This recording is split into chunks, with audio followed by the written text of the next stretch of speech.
Hello दोस्तों, आपका स्वागत है आपके अपने YouTube चैनल रीडिंग नूक्स में। आज हम बेताल पच्चीसी की 7वीं कहानी सुनेंगे, जिसका शीर्षक है किसका पुण्य बड़ा। एक समय की बात है, मिथिलावती नाम की एक नगरी थी। उसमें गुणाधिपति नाम का एक राजा राज्य करता था। उसकी सेवा करने के लिए दूर देश से एक राजकुमार आया। वह बराबर कोशिश करता रहा, लेकिन राजा से उसकी भेंट न हुई। जो कुछ वह अपने साथ लाया था वह सब बराबर हो गया। एक दिन राजा शिकार खेलने चला। राजकुमार भी साथ हो लिया।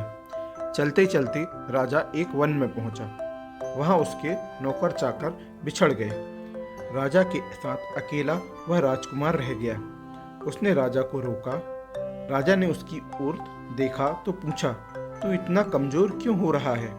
उसने कहा, इसमें मेरे कर्म का दोष है। मैं जिस राजा के पास काम करता हूँ वह हजारों को पालता है, पर उसकी निगाह मेरी ओर नहीं जाती। राजन, 6 बातें आदमी को हल्का करती हैं: खोटे नर की प्रीत, बिना कारण की हंसी, स्त्री से विवाद, असज्जन स्वामी की सेवा, गधे की सवारी और बिना संस्कृत की भाषा। और हे राजा, ये 5 चीजें आदमी के पैदा होते ही विधाता उसके भाग्य में लिख देता है: आयु, कर्म, धन, विद्या और यश। राजन, जब तक आदमी का पुण्य उदय रहता है तब तक उसके बहुत से दास रहते हैं। जब पुण्य घट जाता है तो भाई भी बैरी हो जाता है। पर एक बात है, स्वामी की सेवा अकारत नहीं जाती, कभी न कभी फल मिल ही जाता है। यह सुन राजा के मन पर उसका बड़ा असर हुआ। कुछ समय घूमने घामने के बाद वे नगर में लौट आए। राजा ने उसे अपनी नौकरी में रख लिया। उसे बढ़िया बढ़िया कपड़े और गहने दिए। एक दिन राजकुमार किसी काम से कहीं गया। रास्ते में उसे देवी का मंदिर मिला। उसने अंदर जाकर देवी की पूजा की।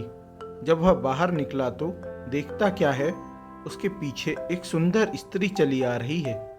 राजकुमार उसे देखते ही उसकी ओर आकर्षित हो गया। स्त्री ने कहा, पहले तुम कुंड में स्नान कराओ, फिर जो कहोगे सो करूंगी। इतना सुनकर राजकुमार कपड़े उतारकर जैसे ही कुंड में घुसा और गोता लगाया कि अपने नगर में पहुंच गया। उसने जाकर राजा को सारा हाल कह सुनाया। राजा ने कहा, यह अचरज मुझे भी दिखाओ।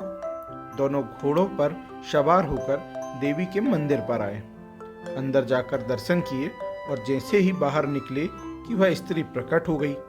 राजा को देखते ही बोली, महाराज, मैं आपके रूप पर मुग्ध हूँ। आप जो कहेंगे वही करूँगी। राजा ने कहा, ऐसी बात है तो तू मेरे इस सेवक से विवाह कर ले। स्त्री बोली, यह नहीं होने का, मैं तो तुम्हें चाहती हूँ। राजा ने कहा, सज्जन लोग जो कहते हैं उसे निभाते हैं, तुम अपने वचन का पालन करो। इसके बाद राजा ने उसका विवाह अपने सेवक से करा दिया।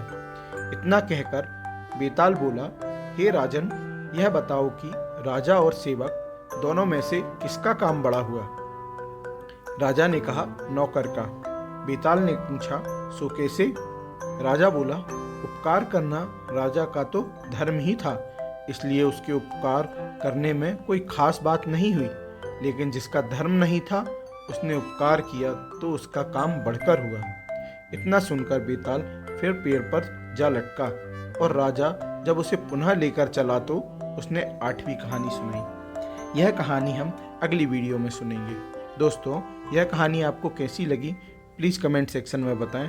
अगर पसंद आई हो तो लाइक करें, अपने दोस्तों को शेयर करें और इस चैनल को सब्सक्राइब करें। Thank you.